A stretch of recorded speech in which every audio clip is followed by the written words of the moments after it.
இது வந்து டைரி லிஸ்ட்லேருந்து எடுத்ததுக்கு அப்புறமா நான் கரெக்டாக ஒரு 8 மணி நேரத்தில் 12 மணி நேரத்தில் எடுத்துட்டேன். அது வந்து எடுத்ததுக்கப்புறமா நம்மளுக்கு டைரி லிஸ்ட் நீங்கள் வச்சதுக்கப்புறமா மேலே இந்த மாதிரி ஒரு ஆரஞ்சிஷாக இல்லை ரெட்டிஷாக இருக்கும். உங்களுக்கு இதில் கிளியராக தெரியுதுன்னு தெரியலனா, நம்ம வைக்கும் போது இது மாதிரி க்ரீன் கலரில் இருந்தது, இப்போ ஒரு ஆரஞ்சிஷாக அந்த மாதிரி இருக்கும். நீங்கள் எடுத்து பார்த்தீங்கன்னா இது வேறு கலரில், இப்போ இது வேறு கலரில் தெரியுதா? இதுதான் பர்ஃபெக்டான ஒரு டைரி லிஸ்ட். இப்படி எடுத்து பார்த்தா நம்மளுக்கு தெரியுதுல, இது வந்து ஒரு பர்ஃபெக்டான டைரி லிஸ்டாக இருக்குது.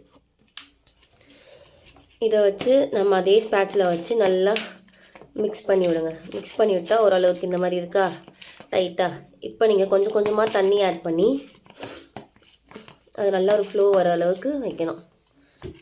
இப்போ இந்த ஃப்ளோ இல்லைல்ல, இப்போ நம்ம கொஞ்சம் கொஞ்சமாக தண்ணி ஆட் பண்ணணும்.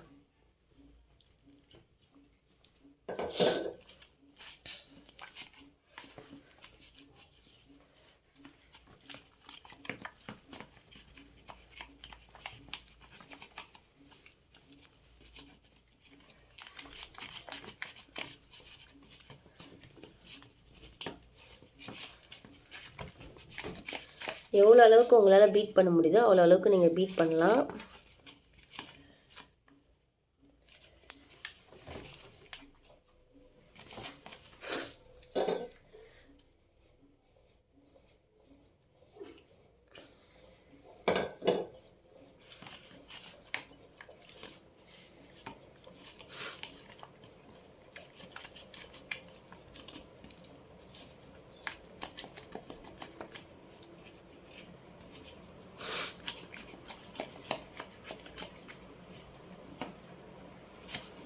பாருங்க, ஃபஸ்ட்டோட ஒரு நார்மல் ஃப்ளோக்கு வந்திருக்கா.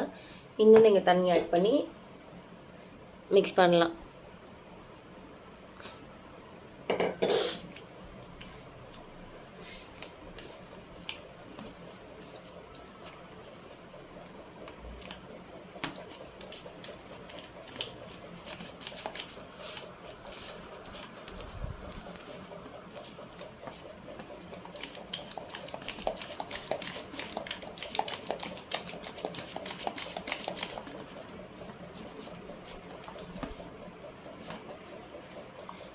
இந்த மாதிரி உங்களுக்கு ஃப்ளோ இருக்கணும். இப்போ 50 கிராமில் செஞ்சீங்கன்னா உங்களுக்கு இந்த அளவுக்கு தான் இருக்கும்.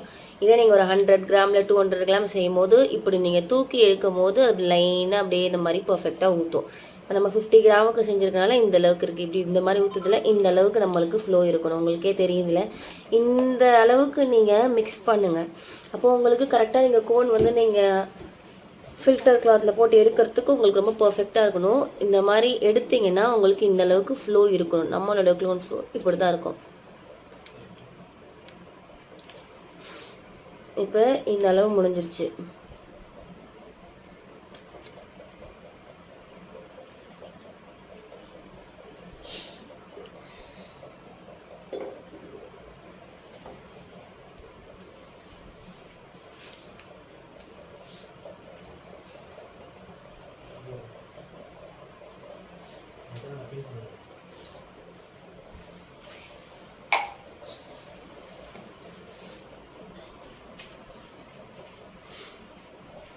இப்போ நெக்ஸ்ட் இந்த மாதிரி ஒரு கிளாஸ் இல்லை இந்த மாதிரி ஏதாவது ஒரு டப்பா உங்களுக்கு நீங்கள் ஃபில்டர் கிளாத் போட்டு நீங்கள் வைக்கிற அளவுக்கு இந்த மாதிரி ஏதாவது இருந்துச்சுன்னா அதை எடுத்துக்கோங்க.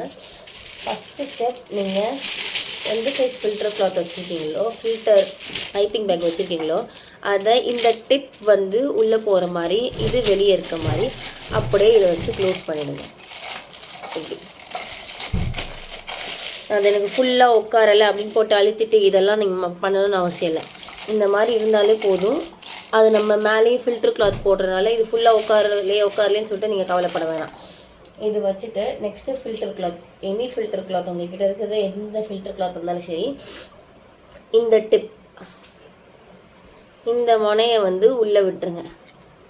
உள்ளே விட்டுட்டு இது இழுத்துட்டு அதே மாதிரி இந்த டம்ளருக்கு மேலே பைப்பிங் பேக் மேலே போட்டு இப்போ உள்ளே ப்ரெஸ் பண்ணுங்கள். உள்ளே ப்ரெஸ் பண்ணணும். ஏன்னா பைப்பிங் பேக் உள்ளே இருக்கணும். நெக்ஸ்ட்டு இந்த ஸ்டாக்கிங் கிளாத் இருக்கணும். இந்த ஃபில்டர் எதுக்கு பண்ணணும்னா, ஏதாவது மண்ணோ கல்லோ தூசியோ அந்த மாதிரி இருந்துச்சுன்னா இதில் வந்துடும். அதனால் இந்த ஃபில்டர் பண்ணுறோம் நம்ம. இப்போ இதில் வந்து நம்ம செஞ்சு வச்சுருந்த ஹென்னா பேஸ்ட்டை வந்து போடுங்க. போடும் போதே இந்த அளவுக்கு இருக்குல்ல, அது கண்டிப்பாக உங்களுக்கு இருக்கும்.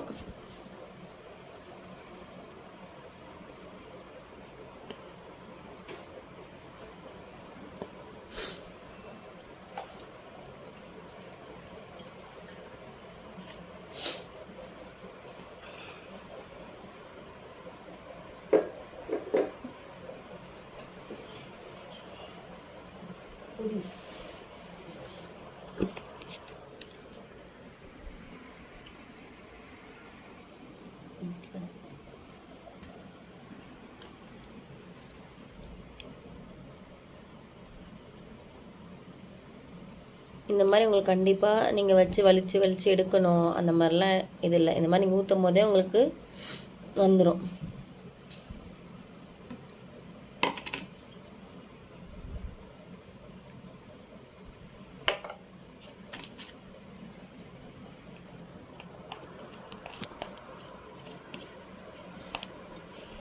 மீதி இருக்கிறதுல அந்த ஸ்பேட்சில் வச்சு எடுங்க.